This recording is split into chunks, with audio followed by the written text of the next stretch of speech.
That is what I visualized in my mind when PlayStation said they were ending physical media.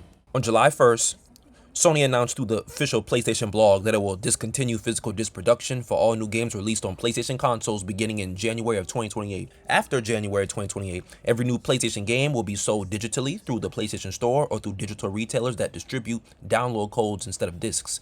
Physical stores may continue selling games, but those purchases may simply provide a code inside a box rather than a Blu-ray disc. Sony clarified that games already released physically or titles already scheduled to release physically prior to January 2028 will not be affected by this transition. Existing collections and libraries remain usable. The company justified the move by stating that consumer purchasing habits have shifted heavily toward digital purchases and that digital sales now significantly outpace physical media purchases.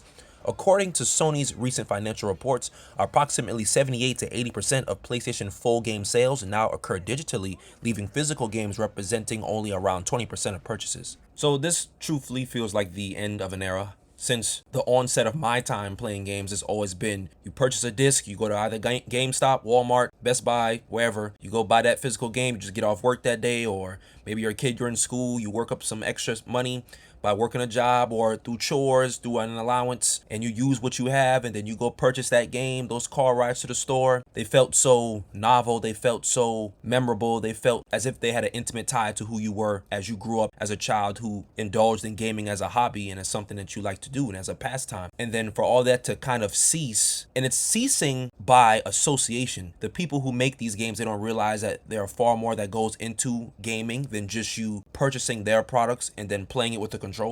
There are memories tied to that. There are feelings and emotions tied to that we hold dear and that we will carry with us for the rest of our life. When you play a certain game that comes out for the first time or something that you've played since you've been a child, that's something that can't be replicated or can't be replaced by solely having a digital access to these titles. So it just feels like the end of an era. From the time the PlayStation 1 came out all the way up until the PlayStation 5, and I played each and every one of those consoles, for all those to offer you both physical and digital media. I'm actually not entirely too sure about the PlayStation 1 and 2, but definitely 3 all the way up to 5, they also offer digital. But it just feels like it's a legacy ending because they're ending the accessibility of gamers to play these games with a physical disc, and they're all diverting us towards just digital gaming. Younger players may not really care about this phenomenon because they're younger players and they're younger people in this generation, aside from them being screwed holistically and generally when it comes to how they perceive technology and media. Everything is digitized. They have social media, everyone has iPads, phones, tablets, computers, all these different softwares. Hardware doesn't seem to be that much important. Everything is digitized, from you playing games to you fighting a girlfriend to you ordering food. We live in a society where everything is just hot and ready. You just get it right there. It's instant access, and that seems to be the shift that we're going to be experiencing. I'm only 25, but still the people who are even younger than me, they're even more accustomed to having things digitized, and this kind of serves as a shock to the people who are young enough like me who remembers the prominence of physical media, and then the people who are significantly older than me who grew up on nothing but physical media. So we're all shocked, and it just is an unfortunate thing that occurred in the games industry. So in terms of the motive and the why of which Sony is doing this, it's because manufacturing physical games is expensive. Publishers must produce Blu-ray discs, print cover art, manufacture cases, ship inventory worldwide, and negotiate shelf space with retailers. Digital distribution eliminates nearly all of those costs. A digital sale effectively becomes software delivery rather than physical product manufacturing.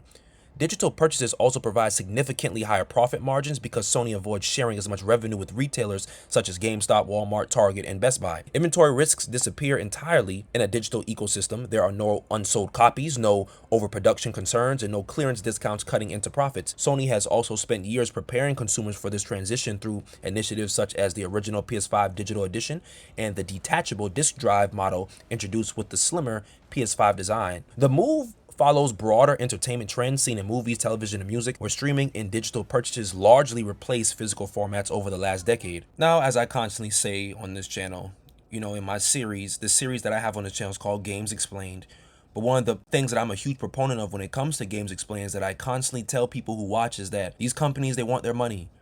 People like to think and they tend to believe the consumers, the audience, the gamers, the purchasers, those are the ones who drive the markets. Those are the ones who really make the decisions when it comes to these industries. No, you don't. It's the stockholders, it's the investors, the people who fund these projects. They make the decisions. If they want a game to be a particular way, if they want to do something in a particular manner, it's going to be done based on the people who provide the money and the people who have the most to gain from it. And us as the gamers, we don't have the most to gain from it. We are an accessory to their success. People need to realize that. It's not about what we want, it's about what the people who fund these games want. And they do not want physical media because it's cutting into profit margins. Now, I understand it from that perspective. From a business sense, it's ingenious. It makes the most logical sense. It's very plausible. I think it's the best course of action from a business perspective. Us as the consumers, we don't like that, of course. But I see what they're doing from that side, just to play devil's advocate. You know, you having to pay all these costs, especially when it comes to having your game housed in major retailers. So yeah, these major retailers, you have to negotiate the shelf space, as I said. You have to do certain things. And then where there are sales, that cuts into the market price that you already outlined. Let's say you had a game for $70, but then Best Buy marks it down half off. Well, that's half. Well, now you're negative 50%. And then on top of that, you're splitting that cost with the person that your game is being housed by. So in that same Best Buy example, your game is usually $70, is marked down to $35. Well, now you have to split a percentage of that $35 profit that you make, really a loss that you make. You have to split that with Best Buy, with the retailer. So I think it makes the most sense from a business perspective. There's less manufacturing overhead. They have more control over the pricing, and it removes the middleman. You know, it's PlayStation or whoever the publisher and developer of the game is, and then it goes to the middleman, the retailer, and then it goes to the consumer. Well, now effectively you cut out that middleman entirely, and it just goes directly from publisher developers straight to consumer. So when it comes to the business application of it, I can't even criticize it, because I think that's the most optimal way of which you could run a business, especially in 2026 where everything is digitized anyway. Now, people aren't going to like me saying that, but the truth is the truth, and the truth doesn't care about your feelings.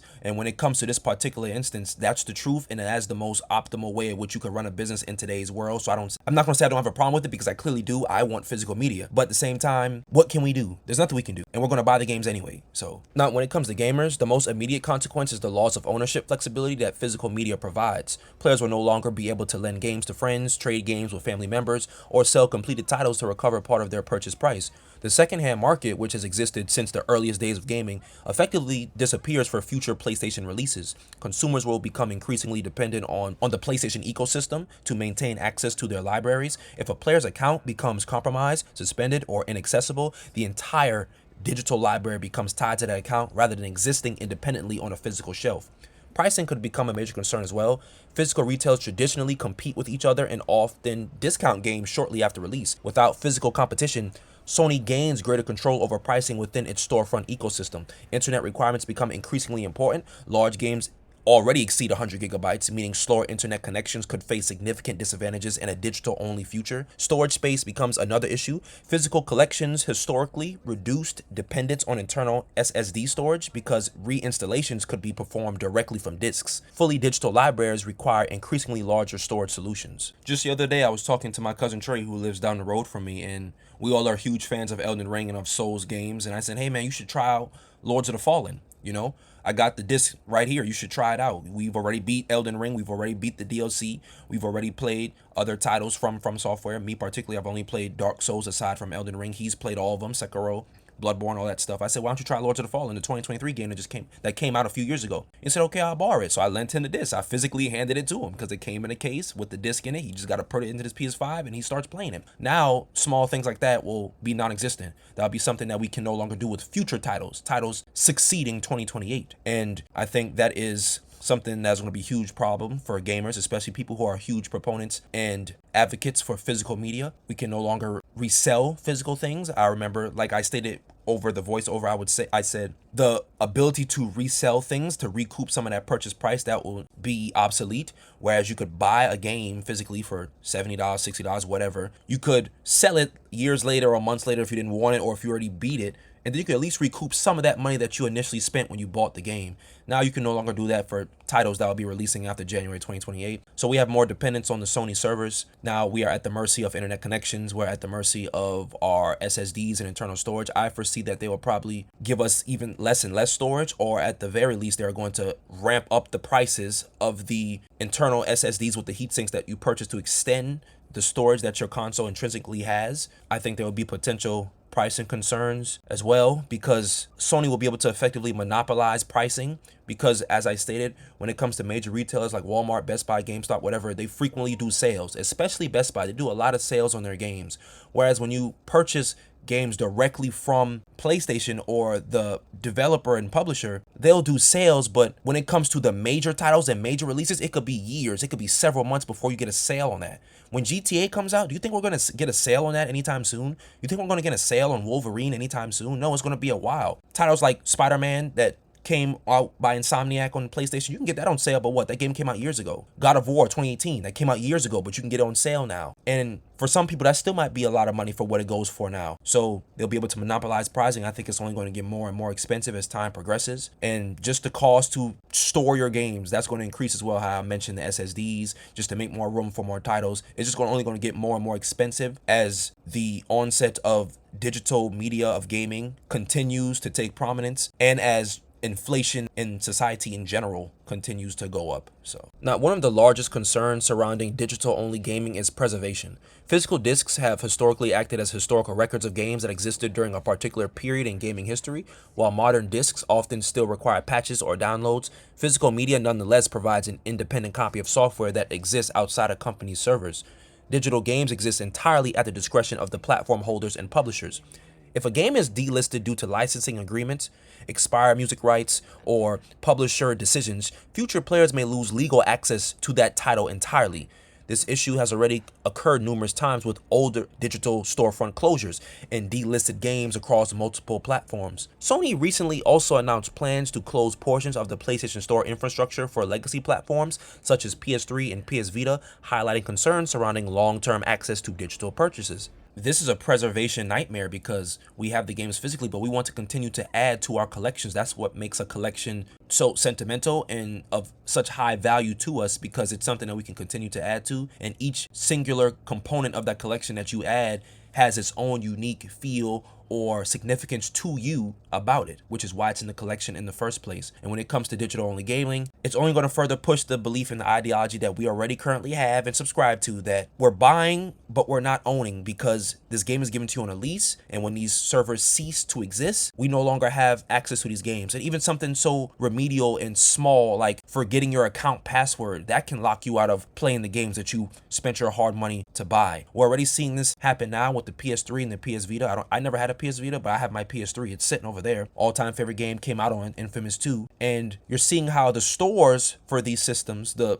PlayStation stores on these systems, they are being deactivated. They're not going to be there anymore. So essentially, any game that you had for any of the retro gamers out there, well, now you're going to lose access to that if they continue to go through with that. And who says that we won't see the same thing happen to the PS5 and in future consoles 5, 10, 15 years down the line? It's probably going to happen at the rate that they're going, and with the new direction and the message that they seem to be pushing here. Now, I think history becomes harder to preserve when things are digital only, because things are at the mercy of, I said, internet connections, storage devices, phone memory, all these other internal software things. If you have something physically, a book, a textbook, a video game, a movie, you have it in your hands. All you need is a DVD player, a console, you pop it in, you're good to go. Or if it's a book, you just have your eyes and you start reading. That's history given form in a physically manifested form. There is no physical manifestation of digital media. That doesn't exist. So I mean, is this the future of gaming? PlayStation's announcement likely signals where the broader console industry is heading. Microsoft has already pushed heavily toward digital ecosystems through Game Pass and the Xbox Series S, a console that launched without a disc drive. Nintendo has also experimented with game keycards and digital-first releases on Switch 2. The success or failure of Sony's transition could influence future decisions made by competitors during the next console generation, because they're going to want to keep up. There is a realistic possibility that PlayStation 6 launches as a fully digital console with no optical drive option whatsoever. For publishers, digital distribution represents lower costs, higher profits, and more direct relationships with consumers. For consumers, the trade-off becomes convenience versus ownership. So I, for one, strongly believe that the PlayStation 6 will be digital only. Of course, I don't know that for a fact. I'm not some insider knowledge person or pretend to be. I'm just going off of the information that we have presented in my own internal speculation, and I'm just making an inference that I think that the PlayStation 6 will be an entirely digital console. We've already seen digital editions of the PS5 when it first launched, even though we thought nothing of it at the time. We just thought, oh, that's cool. For convenience sake, for people who don't want physical media, they can purchase a PS5 digitally, because they also gave us the PS5 disc version. And then we segue and we get to the PS5 Pro and we see, okay, this is completely digital. With the PS5 Slim, at least it had the detachable or attachable, excuse me, whichever one it was, disk drive. You could add that on, but with the Pro, it was all digital. So that should have served as a hint right then and there. Okay, there's probably some sort of shift, however subtle it may be, however subtle we may perceive it. There's probably a shift coming, and then in combination with Game Pass, I don't play Xbox, but the Xbox Series S that already launched at a digital-only console, just like the PS5 digital, and then we had the game key cards. That's a whole discrepancy and a whole other video in and of itself. And then now we're left with speculation for the future and the broader scope of the games industry, and the PS6 will probably be a digital-only console, I think. I mean, I'm going to buy it because I love PlayStation. It sucks what they're doing, but they're essentially going to monopolize access to media via a digital-only medium, and we as gamers, we're going to want to play. There are going to be people who vote with their watch. There are going to be people who are going to say, you know what, I don't want to do this. But I would argue that a good portion, a lion's share of us are going to purchase these games because we love these IPs. We've grown to love the people who make these games, depending on which studio you like and subscribe to. And it's just an unfortunate reality of the situation. I think this is going to be the norm by the time January 2028 and the future comes and arrives here. So other questions arise, like, will Xbox follow completely? Will Nintendo follow completely? I've seen videos or seen prompts or articles online where people are like, Nintendo is the only hope to save us from the onset of the complete digital, I guess, mutiny that we are about to experience. Well,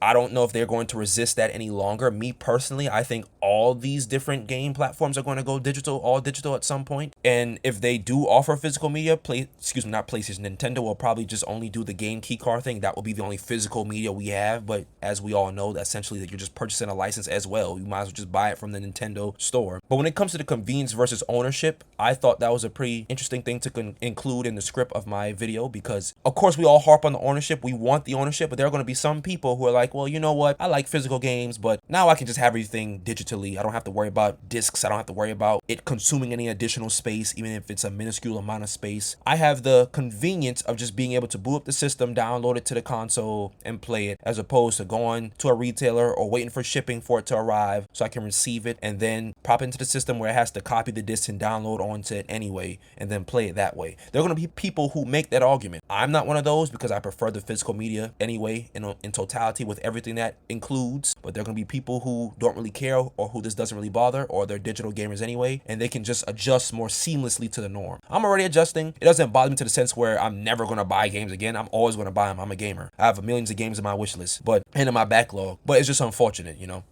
Now, Sony's decision is not happening overnight. Players still have approximately 18 months before the transition begins in January 2028. Existing physical libraries remain unaffected, and collectors will continue to own and use those games for years to come.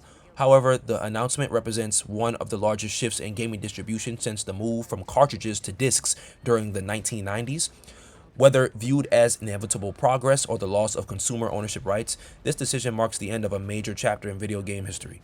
So I wrote down a list of questions that I wanted to tackle when it came to my final thoughts and my conclusion for the video, and that is this a necessary evolution? Is this representative of corporate greed? Is this for consumer convenience? Is this the end of an era when it comes to collecting? You know, what happens to companies like GameStop, who prides themselves on physical media and retro gaming for people to be able to go in and purchase? Are we renting games instead of owning them? Now, I think this is a necessary evolution, unfortunately, because if what Sony said is true, about 78 to 80% of video game purchases being bought digitally, then this only adds further credence to their decision, and it makes it more of a sensible argument to shift towards digital-only gaming, because that's 80% of your profit is coming without people buying physical discs. So even though we all are proponents of physical media, the trends itself speak for their decision, and it serves a justification as why they're going this route. I can take accountability myself. A lot of my game purchases, I buy them digitally. Now, I have stacks of games on my bookshelf, sitting by my TV over there by my PS5. I have hundreds of games, physical media, but I also have a decent portion that I bought digitally from the PlayStation store. So now majority, I would still argue, is physical. At the very least, it's 50-50 split down the middle, but even a 50-50 split, that shows them that times are changing. People are buying things digitally. Now, that's not everybody, but clearly it's people, 80%, which is the majority. That means out of every 10 people, 8 people are buying games digitally. So I don't really think that it's corporate greed wholly. You could always make that argument that it's corporate degree, because we all know these entities and these businesses want their money. But when it comes to a business sense, it makes complete sense to do it this way, to shift towards digital media and digital games. You're funneling all the people from physical into that. Of course, they're not going to like it, but it makes sense from a business perspective. And clearly, if that statistic is true, well, they're still going to have 80% of their base anyway who are buying their games. So I don't think this is the end of collecting, because people are still going to have the games that they have now. So if you want to view collecting in that regard of you still having a collection, then that's not the end of it. But if you're talking about future titles, being able to collect those from PlayStation, then yes, that would definitely be the end. But we also have to consider Xbox, Nintendo. They offer physical media as well. And as long as they do not cease, which I doubt, I'm pretty sure they will cease physical media in some point. But as of now, that hasn't been announced. So we're going to assume we're going to run with that narrative. As long as that doesn't stop, then you being able to collect, that shouldn't stop either, if you play those games. Now, if you're a PlayStation only gamer or a PlayStation predominant gamer like me, I play Nintendo handheld, but PlayStation is predominant console I use, then it's pretty much the end of physical media for you, because yeah, we can buy physical games from Nintendo, but we're PlayStation predominant players. That's what we want to play predominantly and most of the time. So businesses like GameStop, your whole niche, your whole business model essentially, that kind of becomes obsolete when it comes to future games, because all these titles that we're enjoying now, what about 2050? What about 2060? Assuming GameStop is still in business, which it still could be if this didn't happen, which it still might be, even though this did happen. We don't know. Your entire business model takes a hit, and you have to sort of now future-proof your entire business structure, because you're not sure what the future is going to hold, and you're not sure if these other companies are going to subscribe to what PlayStation did. So I think we are kind of renting games instead of owning them now. It's unfortunate, but I think that's what the case is. By definition, I think we are, because if you don't have good internet connection, if you don't have storage, if you don't have access to your account, well, where are the games now? You're renting it because you no longer have access to it. You no longer have access to the server, to the game itself. How can you play it? You're essentially renting it. So you have to make sure that you have the optimal amount of storage, that you have additional storage, that you have a sufficient internet connection, that you have money set aside, money to be able to even afford these games, because these prices are going to increase. I'm sure they are. At the very least, they're not going to decrease. And if they do, it's going to be far and few between of the instances in which they do decrease. So I just want to hear from you guys. Any comments, questions, concerns that you have? Do you think digital only gaming is inevitable, or should physical games remain an option for consumers who want the true ownership of their purchases? I'm not sure what direction we're going to head in. I'm trying to have a more idealistic view of it, but at the same time, that might not be the most intelligent thing to do. I'm Harlem. Thank you for watching, and I'll catch you in the next one.